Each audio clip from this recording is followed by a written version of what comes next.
안녕하세요, 명쾌한 최원장입니다. 오늘은 암 환자분들이 드실 수 있는 항암 효과가 있는 한약에 대해서 이야기해 보려고 합니다.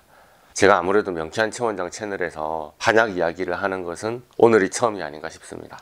유튜브 영상에 의학적인 이야기만 잔뜩 있으니 다들 의사인가 오해를 하셔서 의사 아닙니다, 한의사입니다 라고 오죽하면 채널 설명 제일 윗줄에 박아놨는데요. 그런 오해를 왜 받냐 하니 제가 한약 이야기를 한마디도 안 하니까요. 제 치료를 받아보신 분들은 잘 아시겠지만 저는 가급적 한약을 처방하지 않는 것을 제 치료 원칙으로 삼아왔습니다. 아니 도대체 한의사가 한약 처방을 안 하면 뭘로 치료하냐? 라고 다들 갸우뚱하시겠지만 뭘로 치료하겠뇨? 그동안 침과 추나 기술을 이용한 알러지 치료로 환자분들을 치료했었죠. 현대의학적으로 약도 치료법도 없다는 질환들인데 이만큼 위중한 환자에게서 명쾌한 알러지 치료로 도전 케이스를 낼 수 있다는 걸 보셨다면 한의학이 효과가 있냐, 요즘 시대에 한의학이 의미가 있냐, 이런 말씀을 함부로 할 수는 없다는 것 정도는 느끼셨을 줄 믿습니다.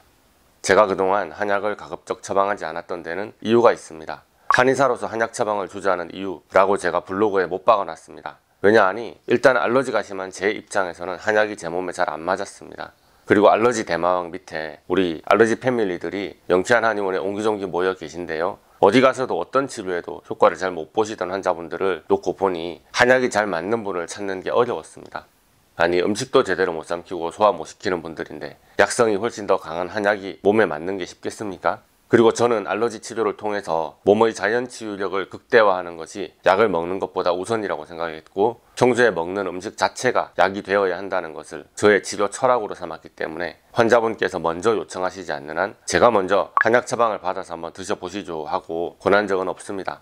명쾌한 한의원에 와보신 수많은 명쾌한 패밀리 여러분들은 다들 공감하실 거예요. 그런데 간혹 저에게 한약을 요청하시는 분들이 있습니다. 멀리서 저희 한의원에 전화로 문의하시는 분들이에요. 그러면 거기는 한약으로 치료하시는 건가요? 하고 물어보십니다. 아마도 명쾌한 최원장 유튜브나 블로그에서 이런 질환을 치료할 수 있습니다 혹은 이렇게 치료되었습니다 하는 글이나 영상을 몇 개 보시고서 마음이 급해져서 저희 한의원으로 바로 전화 연락 주신 분들이겠죠. 이런 분들에게 제가 저희는 약을 쓰지 않고요, 침과 초나를 이용해서 치료를 하니 직접 내원을 해주셔야 합니다 하고 답변을 드리면 이내 실망을 하시더라고요. 왜냐하면 전라도, 경상도, 제주도에서 심지어는 해외에서 전화로 문의하는데 혹시나 초진 때는 서울까지 한번 가본다 치더라도 그 다음엔 택배로 한약을 받을 수 있겠냐 해서 연락을 하셨을 겁니다. 그런데 매번 치료를 하러 서울까지 왔다가 가야 한다고 하니 이게 엄두가 안 나실 겁니다. 물론 아예 해외에서 몇 달 일정으로 한국에 입국해서 치료받으시는 분들도 계시고 초진 때부터 아예 한의원 근처에 방을 잡고 시작하시는 분들도 있습니다. 또 새벽 기차로 올라오셔서 몇 가지 아이템을 치료받으시고 오후 늦게나 내려가시는 분들도 계십니다. 그러나 문의해 주신 분들이 다 그렇게 명쾌한 알러지 치료에 매진할 수 있는 상황은 아니시니까요. 아쉬워하고 포기하시는 분들의 마음을 제가 모르지 않기 때문에 저도 오랜 기간 죄송하고 안타깝고 그랬습니다. 너무 죄송하지만 한약으로 알러지를 치료할 방법은 제가 아직 개발하지 못했습니다. 저희가 규모를 더 키우고 연구에 쏟아부을 에너지와 여력이 생긴다면 그것은 반드시 해보도록 하겠습니다. 일단은 제게 한약으로 나을 수는 없는가 문의하시는 분들은 알러지보다는 좀 더 위중한 환자분들이 많으셨습니다.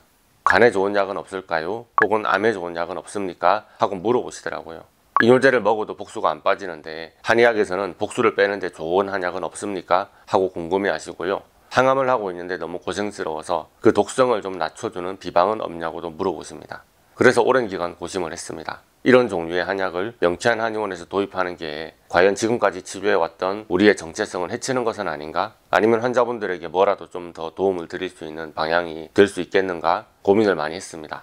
그런데 이만큼 알러지 치료로 효과를 보여드렸으면 저의 진심은 이미 전달이 됐을 거라 생각을 하고요. 저의 치료 철학도 중요하고 제 자존심도 중요한데 일단 여러분이 더 잘 낫고 수월하게 지낼 수 있도록 도와드리는 것도 중요하지 않겠습니까? 그래서 장고 끝에 일단은 뭐라도 방도를 찾아서 제안해드려야 되겠다라는 마음을 먹게 됐습니다.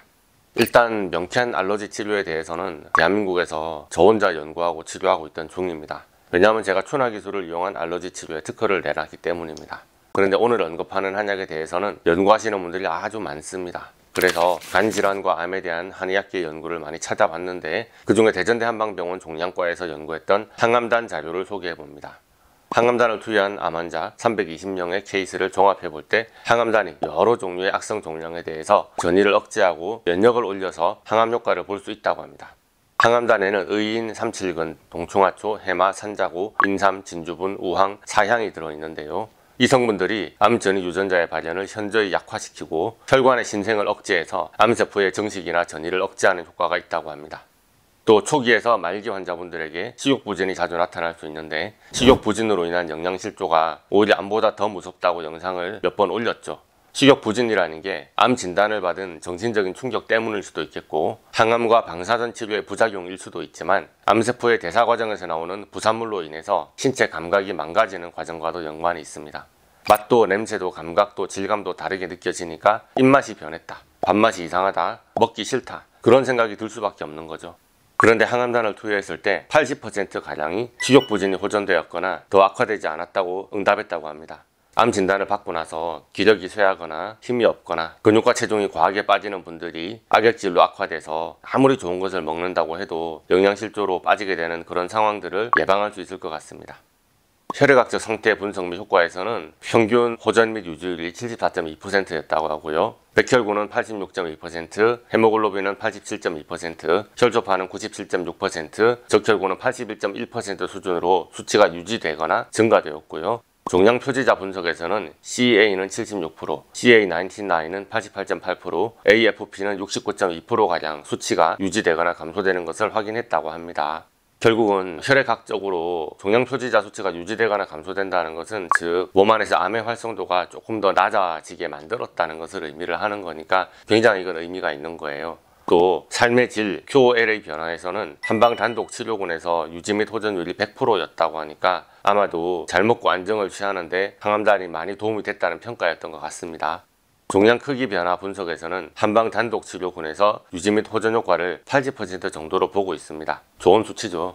사기 유방암 환자의 생존율 분석에서 2년 이내 생존율은 76.5%, 2년 초과 생존율은 23.5%를 보였다고 합니다. 이게 유방암에만 쓰는 약은 아니고 다른 여러 종류의 암에도 두루 투여해서 유효한 효과를 얻었다고 논문에 나오고 있더라고요.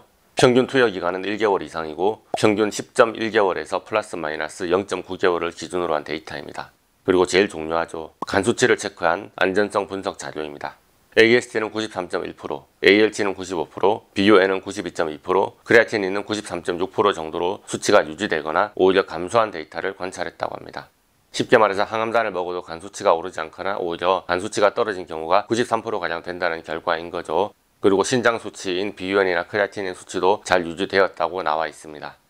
자, 그런데 논문에는 이렇게 좋다고 나오는데 제가 제 경험상 이 자료를 다 믿을 수는 없지 않겠습니까? 대전대 한방병원에서는 93% 안전하다는 논문을 냈는데 그럼 나는 이 항암단을 먹고 간 수치가 확 올라서 입원해서 사경을 헤매다가 나왔는데 힘들었다, 이상하다, 효과 있는 거 맞냐 물을 때 아무도 이런 사태에 대해서는 말이 없습니다. 남들은 다 괜찮은데 왜 그러십니까? 본인이 이상하시네요? 이런 식의 대답을 들으면 참 속상하지 않겠습니까? 항암단을 먹고서 오히려 간 수치가 나빠질 수 있는 7%에 혹시 내가 들어있으면 어쩔까? 여러분들은 그런 고민을 당연히 하실 텐데요. 병원에서는 여러분의 편을 들어주지는 않을 것 같습니다. 왜냐하면 다른 암 환자분들은 효과를 보더라는 데이터를 객관적으로 보여드렸는데 본인의 싫으시면 안 드시면 되겠죠. 치료 효과를 보장한다든가 그럴 수는 없죠. 처방을 받고 드실지 마실지는 본인이 판단하시는 겁니다. 아마도 이 정도로만 설명해줘도 한방병원의 과장님은 아주 친절하게 길게 말해주신 거라고 생각이 듭니다. 그래서 데이터상으로는 암 환자분들에게는 좋다는데 이걸 도입해야 되나 말아야 되나 예민하기 이를 데 없는 제가 여러분을 대신해서 엄청나게 고민을 해봤습니다. 일반적으로는 한약도 병원약도 영양제도 어떤 식이요법도 다 마찬가지입니다. 무엇을 선택해도 단점이 아예 없지는 않은데요. 그 선택을 했을 때 장점이 단점보다 조금이라도 크면 그 선택이 이익이라고 보는 거 아니겠습니까? 우리는 그 단점이 장점을 넘어설까봐 걱정하는 중이고요. 그런데 저는 알러지를 검사하고 치료할 수 있지 않습니까? 그리고 항암단의 바이알도 의인, 삼칠근, 동충하초, 해마, 산자구, 인삼, 진주분, 우황, 사양 바이알도 이미 다 가지고 있습니다. 그러면 뭘 걱정해야 할까요?